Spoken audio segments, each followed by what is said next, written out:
Hi Ali, Ya Ali, Hi Ali, Ya Ali. Kad kote l'amir al-mu'minin, kad kote l'amir al-mu'minin, kad kote l'amir al-mu'minin. الأمير المؤمنين أي علي يا علي أي علي يا علي پاک حسنین وچ مسجد دے بابے کو گل لئی بیٹھن پاک حسنین وچ مسجد دے بابے کو گل لئی بیٹھن پاک حسنین وچ مسجد دے بابے کو گل لئی بیٹھن پاک امیر دا زخمی سر اج وچ جولی دے پئی بیٹھن پاک حسنین وچ مسجد دے بابے کو گل لئی بیٹھن پاک حسنین وچ مسجد دے بابے کو گل لئی بیٹھن پاک امیر دی ریست ہر تو خون پیاج وانڈائے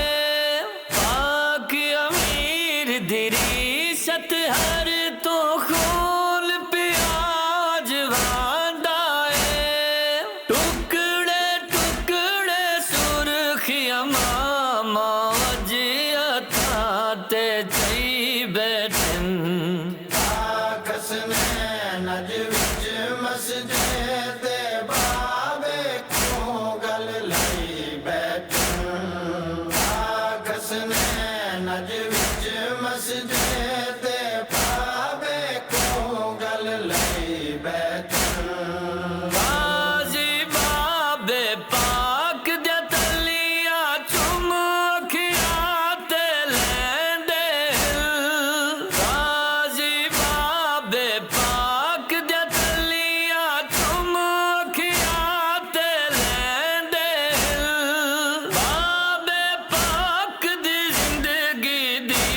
کل ویرن تاں گلہی بیٹھن پاک حسنین وچ مسجد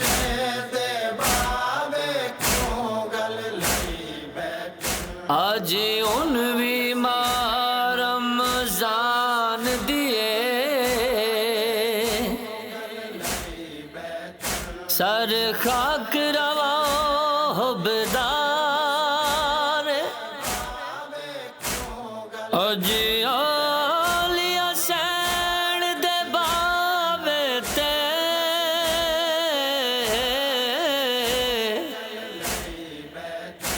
چلی ظلم بھری تلوار او کد کو دلا دی آواز دیتی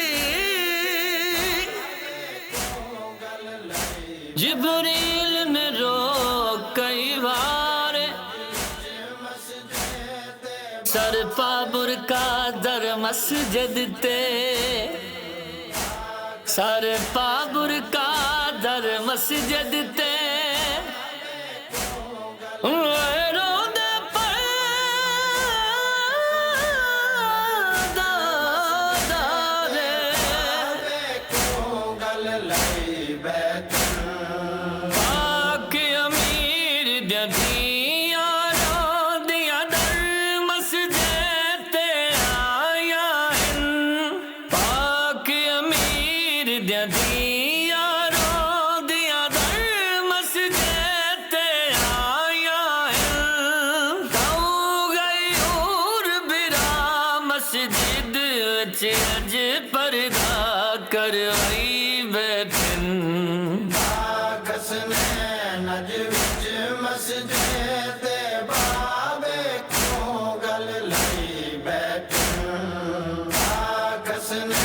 نج وچ مسجدے تے بابے کیوں گل لئی بیٹھن تیری آلودہ تیغ دی ضرب تو پیشانی دو پارا ہے تیری آلودہ تیغ دی ضرب تو پیشانی دو پارا ہے ہی مایوس سج سین دے جانی ہتھ تے پیر بڑائی بیٹھن آکس نے نج وچ مسجدے تے بابے کیوں گل لئی بیٹھن آکس نے نج وچ مسجدے تے بابے کیوں گل لئی بیٹھن جعفر پاک امیر دے ویڑے خوشیاں دین تراج ہوئے جعفر پاک امیر دے ویڑے خوشیاں دین تراج ہوئے دیکھ کے لال کو تاج خوشی دا پاک امیر سجائی بیٹھن آکس نے نج وچ مسجدے تے بابے کیوں گل لئی بیٹھن آکس نے نج وچ مسجدے تے بابے کیوں گل لئی بیٹھن اے علی یا علی اے علی یا علی حد کو دل امیر المومنین حد کو دل امیر المومنین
عرض کیا تھا کہ یہ پہلا حصہ دوسرے حصے کا نتیجہ نظر آتا ہے، یعنی بالآخر غیبت کی طولانی رات کے اختتام کا اعلان کرنے کے لیے وہ ستارہ روشن ہوا، اور پھر اس نے 1951 میں اپنے نور علم سے اس دھرتی کو منور کرنا شروع کیا۔ زمین کے چپے چپے تک اس کی روشنی پہنچنا شروع ہوئی تو زمین کے چپے چپے سے پروانے اڑ اڑ کر اس کے گرد جمع ہونا شروع ہو گئے اور اس کا طواف کرنے لگے، اور پھر قانون فطرت کے تحت دیکھتے ہی دیکھتے سینکڑوں بلکہ ہزاروں کی تعداد میں پتنگے، حشرات الارض، سانپ اور بچھو بھی اپنے اپنے مقاصد لے کر اس نور علم کی منور شمع کے گرد جمع ہونا شروع ہو گئے۔ کئی جان نثار کرنے والے پروانے تھے، کئی اپنا پیٹ بھرنے کے لیے آئے تھے، کئی شمع کی روشنی پر بار بار جھپٹ کر اس کو بجھانے کے درپے تھے، کسی کی خود پر نظر پڑی اور خود کو اس نور کی وجہ سے روشن دیکھا تو خود کو ہی اس روشنی کی وجہ سمجھ کر اترانے لگا۔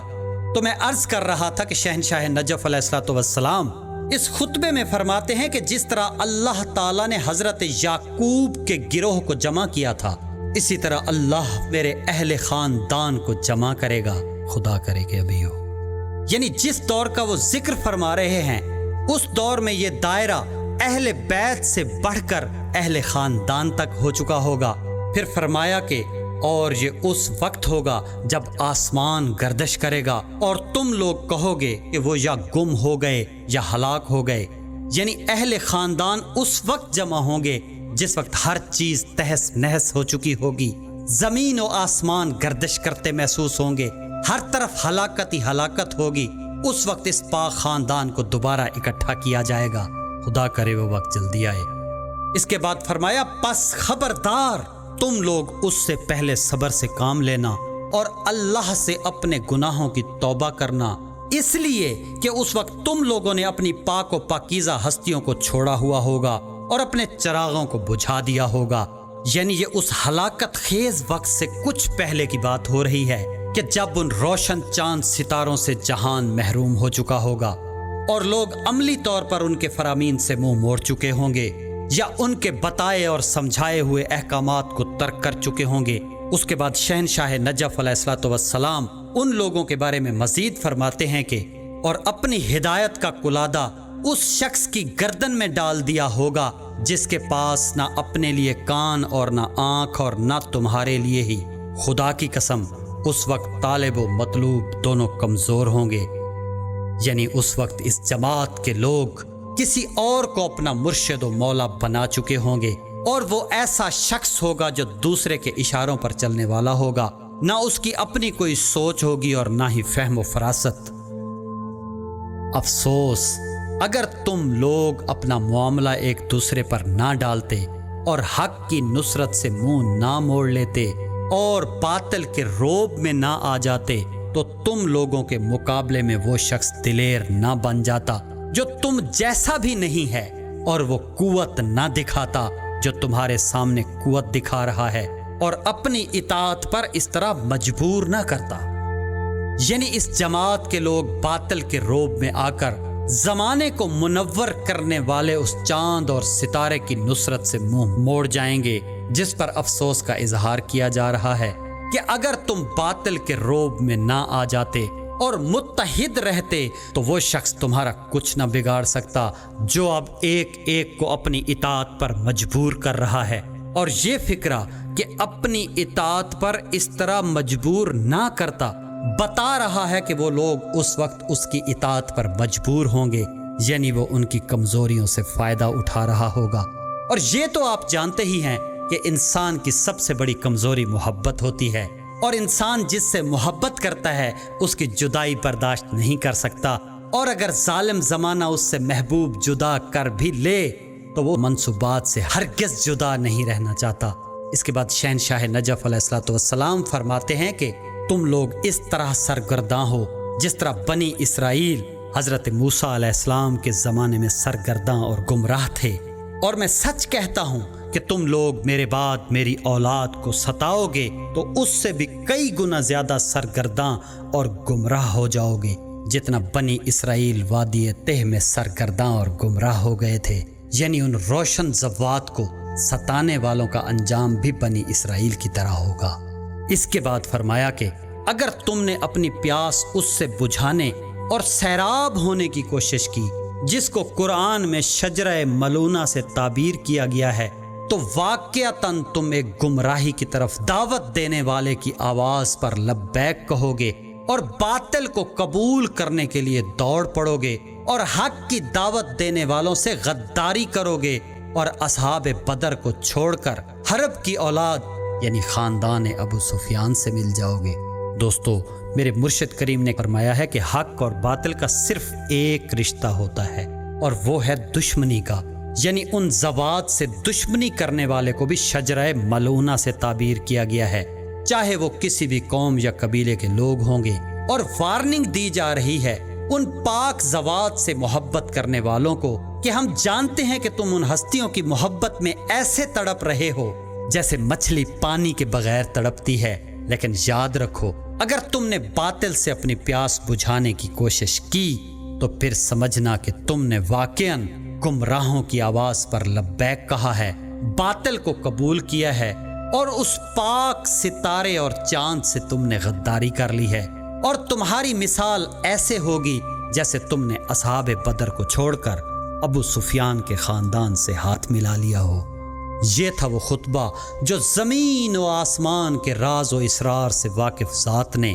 دور آخر الزمان کے شہنشاہ آخر الزمان کی نصرت کرنے والے اپنے پاک لال دامز اللہ تعالیٰ کے تعارف اور ان کے پاک مشن و مقصد کی تائید و تصدیق میں بیان فرمایا، اور پھر ظاہراً ان کے پردہ کرنے کے بعد ان کی جماعت کو آنے والے خطرات سے باخبر کرنے اور انہیں جہنم کا ایندھن بننے سے بچانے کے لیے بیان فرمایا۔ آج کے لیے اتنا ہی، اگلی ایپیسوڈ میں ہم بات کریں گے ادوار ظہور پر جو کہ 5 ہیں۔ آئیں سب مل کر دعا کریں کہ ان چاند اور ستاروں کی روشنی ہمیشہ قائم و دائم رہے۔ آج بھی یہ نور پردوں سے چھن چھن کر ہمارے دل و دماغ اور مقدر کو روشن کر رہا ہے، اور دعا ہے کہ جلدی سے پہلے یہ حجاب اٹھ جائیں اور ہم پہلے کی طرح اس پاک نور سے فیض یاب ہوں، ان کی محنتوں کو رنگ لگے، ان کا مقصد پورا ہو، والی نجف اپنے پاک لال کے پاک مقصد کی تکمیل دیکھیں۔ مدینہ سے جمن شاہ تک کے سفر میں جہاں جہاں جس مقام پر ظلم برپا کیے گئے ہیں، ان ظالمین و ملعونین کے شجرہ ملونہ کی ایک ایک شاخ کو چن چن کر نظر آتش کیا جائے، اور یہ آگ ابد تک کبھی بھی ٹھنڈی نہ ہو۔ الہی آمین، الہی آمین، الہی آمین۔